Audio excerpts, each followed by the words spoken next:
लक्ष्य एक होता है और रास्ते अनेक होते हैं। कभी रास्ता बंद हो जाए तो कभी रास्ता बदलो, लक्ष्य नहीं। जी हाँ साथियों, लाइफ में बहुत सारे चैलेंजेस ऐसे आएंगे जिसमें आपको लगेगा कि आपने जो अभी तक प्राप्त किया है वो प्राप्त करने के लिए जितनी भी मेहनत आपने की थी, अब वहां से आगे जाने का रास्ता आपको नहीं मिल रहा है। बहुत बार ऐसा होता है, हमने साल भर मेहनत करी एग्जाम के लिए, एग्जाम जब आया उससे पहले कुछ ना कुछ हमारे साथ दुर्घटना हो गई।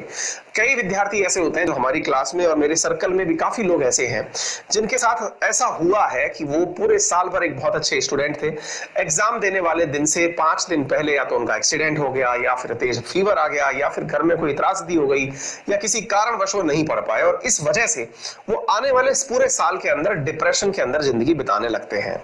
देखिए, जो चीज आपके हाथ में नहीं है, भाई मान लीजिए कि आपको पता है कि भाई मैं अपनी तरफ से पढ़ाई कर सकता था, आपने पढ़ाई करी।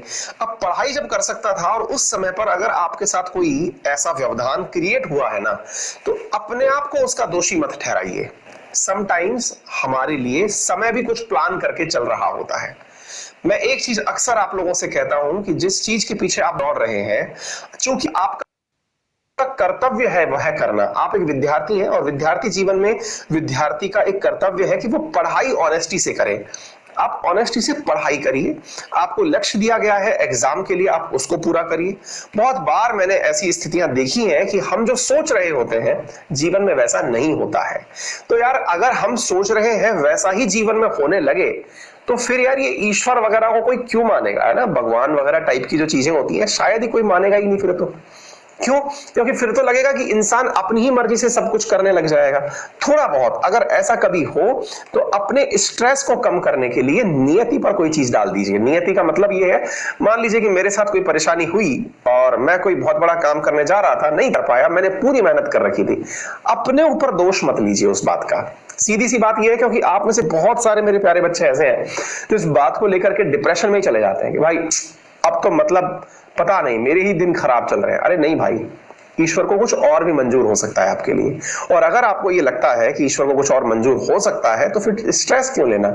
लाइफ में अगर आपको दिया गया काम आपने ईमानदारी से किया है तो परिणाम की लड़ाई मत करिए, आप अपने काम पर फोकस रखिए। जो भी होना है आपके साथ, सकारात्मक नकारात्मक, बहुत बार नकारात्मक होकर के भी लाइफ में बहुत सारी सकारात्मक चीजें मिल जाती हैं।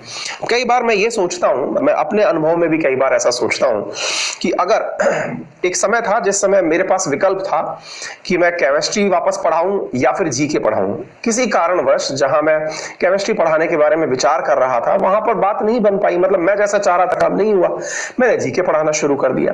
आज आप लोगों से जो प्यार मिला ये जीके के बीच में प्यार मिला, उससे पहले मुझे जो प्यार मिला वो केमिस्ट्री के लिए प्यार मिला।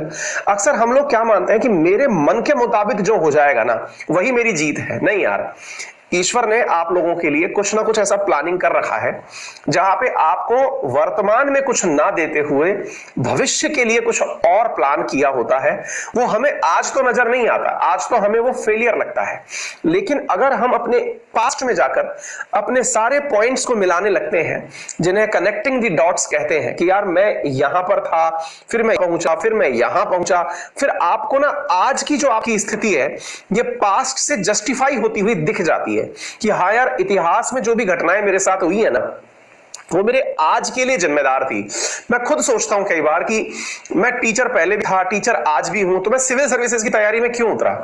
एक बहुत ही लॉजिकल सा सवाल बनता है, मैं तब भी टीचर था, आज भी टीचर हूं, और मुझे लगता है कि मैं भविष्य में टीचर ही रहूंगा, मतलब टीचिंग मेरे अंदर से नहीं जा सकती, ये जो चीज है ना। तो फिर मैं सोचता हूं कई बार कि यार ऐसा क्यों हुआ, तो फिर अंदर से ख्याल आता है कि यार ये इसलिए हुआ क्योंकि तब आप जिन विद्यार्थियों को पढ़ा रहे थे उनसे कहीं ज्यादा और विद्यार्थी भी पढ़ाने थे, आपको अपने लाइफ में कुछ और मुकाम भी थे जो ईश्वर आपको उस तरफ ले जा रहा था। इसलिए ना कुछ चीजें नियति पर भी छोड़िए। मैं ये तो नहीं कहता कि आप सब कुछ किस्मत पर छोड़ दीजिए, लेकिन जब आपने पूरी मेहनत कर ली हो और पूरी मेहनत करने के बाद भी आपको मनोवांछित फल ना मिल रहा हो ना, तो उस समय उस पर्टिकुलर रिधि को ईश्वर छोड़ दीजिए और ये मानिए कि इसका मतलब अब जो होगा वो सबसे बेस्ट होगा, क्योंकि अब मेरी नहीं चली, मेरी नहीं चली, ईश्वर की चली, और जब ईश्वर ने खुद निर्णय लिया है तो मेरे लिए अच्छा ही लिया होगा। आप अपना जो सकारात्मक होने का एक्सट्रीम है ना, ये उस समय दर्शाइए जब आपने संपूर्ण मेहनत की हो और आप परीक्षा में बैठ ही नहीं पाए। तो उस समय बजाय निराश होने के आप ये सोचिए कि वाह, इससे बेस्ट मेरे लिए क्या हो सकता है। खुद ईश्वर ने आकर के मेरे इस रास्ते को बंद किया है। दैट मीन्स उसकी नजर में मैं हूं, मतलब मैं उसकी नजर में हूं कि भैया मुझे कुछ और करने के लिए बनाया गया है। समझ रहे हैं आप मेरी बात? ये सकारात्मक अप्रोच आप अपने लाइफ में लेके आइए, क्योंकि जीवन में जो हम अपने हिसाब से चाह रहे हैं ना, वो मिल जाए, हम खुद भगवान बन जाए। जो चाहा अगर हमें वो मिल गया तो फिर हम भगवान को पूछेंगे क्यों यार, है ना? हम नियति को मानेंगे ही नहीं, फिर तो आप में और रावण में क्या न रह जाएगा। रावण भी तो यही चाहता जो है, उसके जो ग्रह दशाएं हैं वो उसके कंट्रोल में हो जाए, समय को कंट्रोल करना चाहता था। छोड़िए इसको, इस चीज को थोड़ा सा ईश्वर पर छोड़िए, थोड़े से आस्तिक बनिए। और जो व्यक्ति अपने ऊपर किसी और अलमाइटी का आशीर्वाद मानता है, वो व्यक्ति बहुत ज्यादा सकारात्मक होता है। उसको उसके अंदर स्ट्रेस की कमी हो जाती है, उसे ऐसा लगता है कि अब तनाव नहीं है। इस चीज को अपना के देखिएगा। अगर थोड़ा भी परिवर्तन मेरी क्लास में से 10-5 बच्चों के जीवन में ये लाइन लेके आए, तो इस लाइन की सार्थकता स्वतः ही प्रूव हो जाती है। तो चलिए आज के सेशन की शुरुआत करें।